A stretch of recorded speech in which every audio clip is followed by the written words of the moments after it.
Buongiorno, sono Winner. Volevo fare una comunicazione sulla grande difficoltà che ha l'essere umano di raggiungere l'unità nella sua quotidianità. E questo viene dal fatto che uno dei grandi programmi che abbiamo ricevuti è che tutta l'educazione a tutti i livelli ci hanno convinto che da una parte c'è il mondo materiale e dall'altra parte c'è il mondo spirituale e che in un certo modo le due cose sono così lontane una dall'altra che finalmente non c'è nessuna possibilità di unirle. E allora abbiamo questa cosa straordinaria, per esempio nella Bibbia, che durante 6 giorni, i 6 primi giorni della creazione, Dio si dà molto da fare e che il 7° giorno si riposa. Questo, se volete, non ho il tempo di raccontarlo, ma questo è la storia della fior di vita. Non ce l'ho qua, ma diciamo, sì, può darsi che ce l'ho, può darsi che ce l'ho, può darsi che non ce l'ho,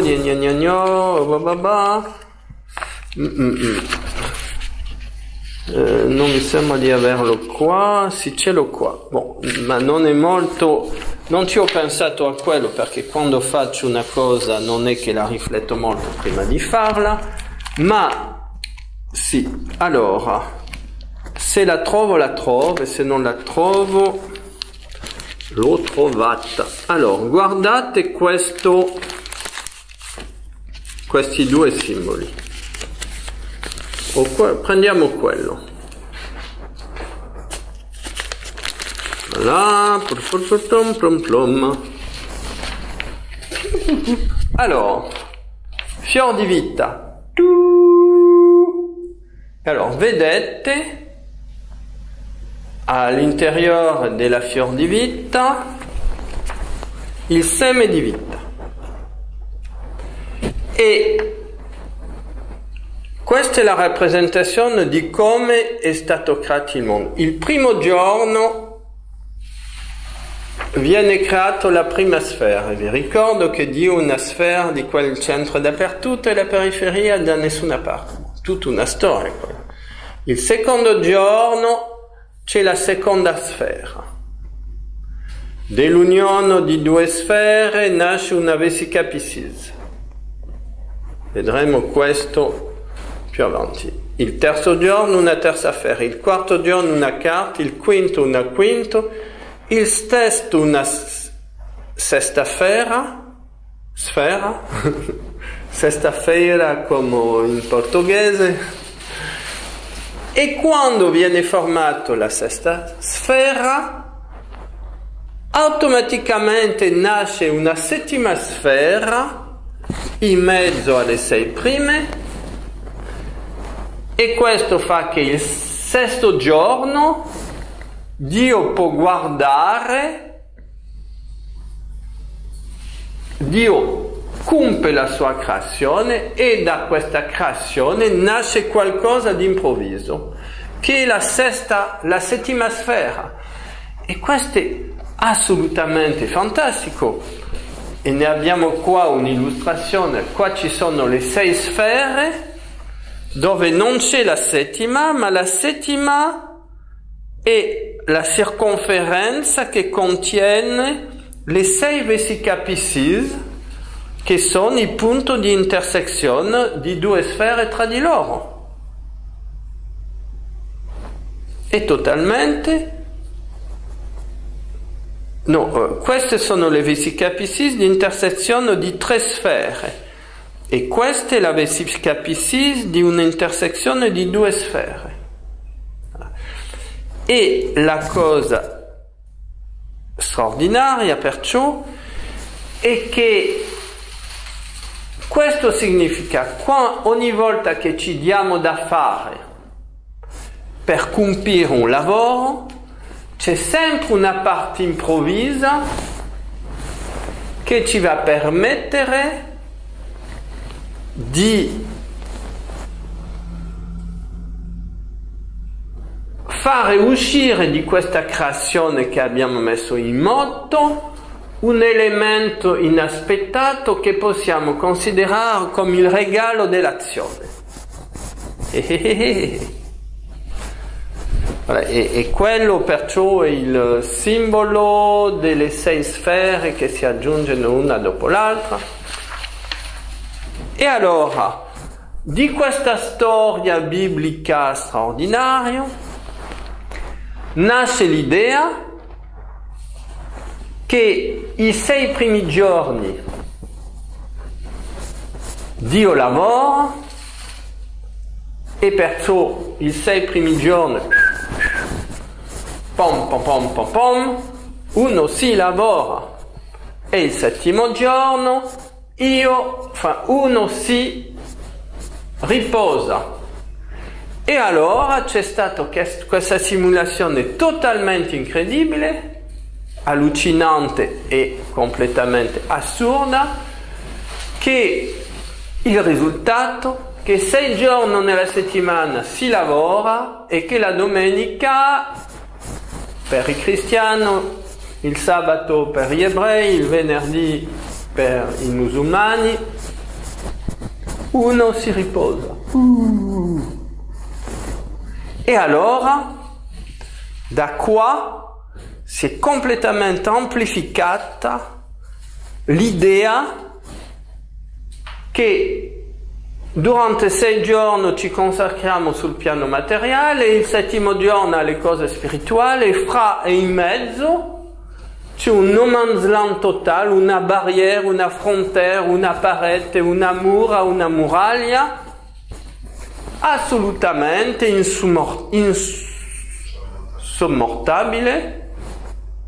E così abbiamo subito un incredibile programma, che è un programma che ha contribuito a imprigionarci in una gabbia orribile, che è la gabbia della dualità.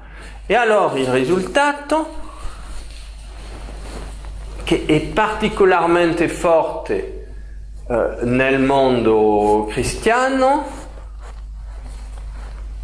la domenica si va a messa, si prega, e tutti gli altri giorni la gente fa qualsiasi cosa, alla limite può rubare, fare qualsiasi cosa, perché la domenica si va a confessare, dopo si va a messa, e perciò abbiamo, si può dire, un tale livello di dualità che è diventata patologica, perché una grande parte dei cristiani sono quelli che rubano, che distruggono, e quelli che vanno a messa sono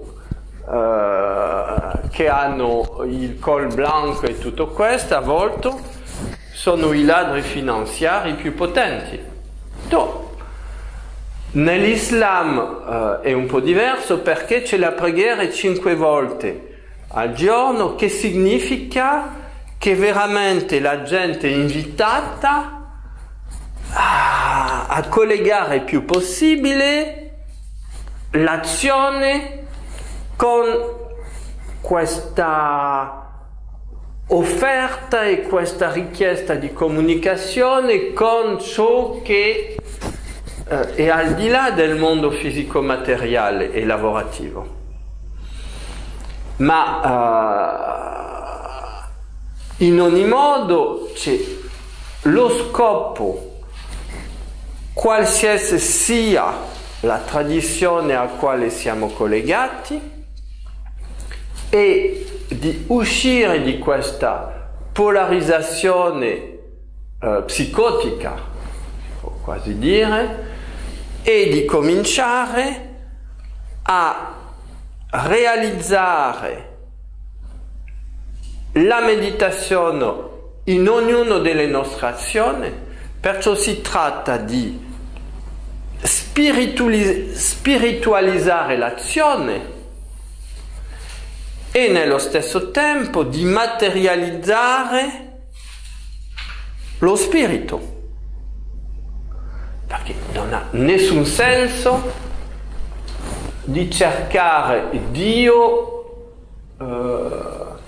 nello spazio al di là delle nuvole che non vediamo neanche.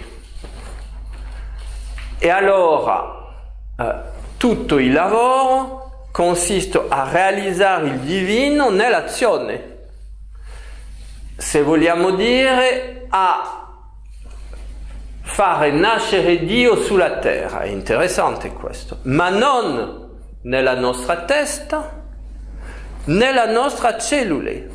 E fare nascere Dio nelle nostre cellule non è, diciamo, una visione idealista e utopica di uno che sta delirando, anche se non escludo di farlo a volte, è unicamente rivelare la materia a se stessa, perché il divino è la forza di vita che esiste in ogni cosa, è la presenza che dà vita a tutto ciò che esiste. Perciò Dio è una sfera di cui il centro è dappertutto. Non c'è assolutamente niente di ciò che esiste che non sia abitato di questa forza di vita. E se vediamo sul piano cellulare, il nucleo delle cellule di tutto ciò che vive contiene la potenza divina non solamente in azione nella sua propria creazione, ma che mobilizza la sua creazione per svegliarla. E allora vediamo che la possibilità di unire lo spirito con la materia e perciò per l'azione c'è, perché è l'unica realtà. La materia non esisterebbe se non fossero il ricettacolo, diciamo il magnifico, la borsa magica in quale viene contenuto la pietra più preziosa in assoluto, che è questa coscienza divina. E allora unire la materia e lo spirito è unicamente rivelare la materia a se stessa o permettere che lo spirito riprenda possessione del suo territorio. E questo territorio è la nostra coscienza cellulare. E in questo caso il nostro lavoro come rappresentante, diciamo,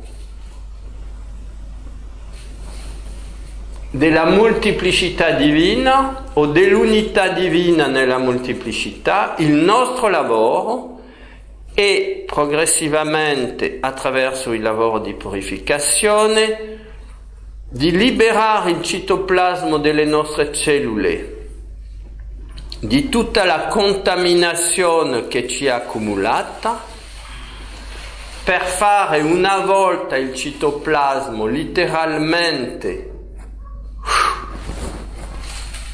liberato di tutte le interferenze, permettere che la potenza contenuta nel nucleo delle nostre cellule finalmente possano manifestare l'energia divina che da sempre c'è. E possiamo prendere qua l'esempio dell'uovo.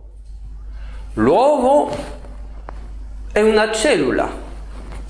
La membrana dell'uovo è, come si chiama, la conchiglia, il guscio, il citoplasma è il bianco. E perché è bianco?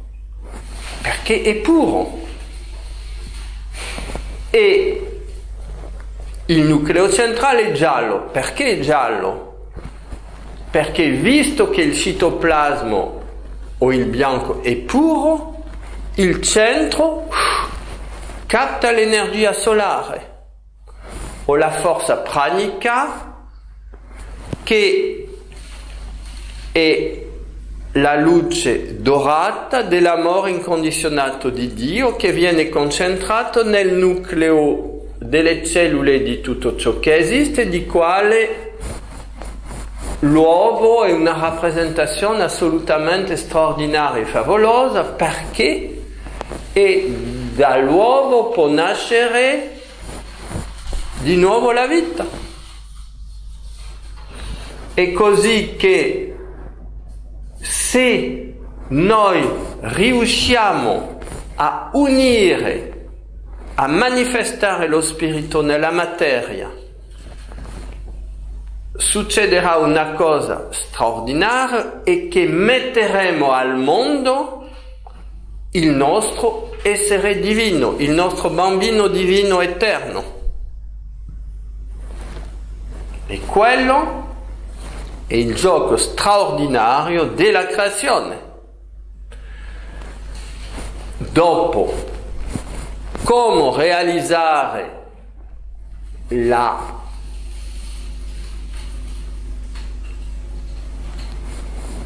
coscienza spirituale nell'azione di ogni momento, e là è tutta una tecnica, è un lavoro che si insegna, un lavoro che si impara.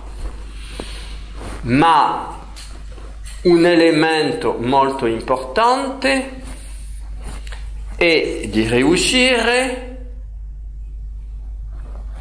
a ripetere permanentemente un mantra fino a quando sono le tue proprie cellule che si metteranno a ripetere questo mantra senza avere più bisogno che tu li insegni alle tue cellule. E così siamo noi gli insegnanti delle nostre cellule, ma sono loro le rivelatrici della potenza che c'è in noi. È così che insieme facciamo un lavoro di collaborazione fantastica, in quale l'immensità del tutto si unisce a l'infinitamente piccolezza della sua creazione, e tutto viene rivelato nell'unità assoluta della vita del tutto, e quello in ogni momento, di ogni secondo, di ogni percezione, di tutto ciò che facciamo, e di tutto ciò che facciamo quando viviamo e quando dormiamo. Perché tutto è un'opportunità per esprimere l'immensità della vibrazione del tutto fino, diciamo, alla condensazione più potente della materia. E questo nella tradizione alchimica si chiamava solver e coagulare. Dissolvere tutte le resistenze della materia per coagulare l'onnipotenza dello spirito. È assolutamente, meravigliosamente potente.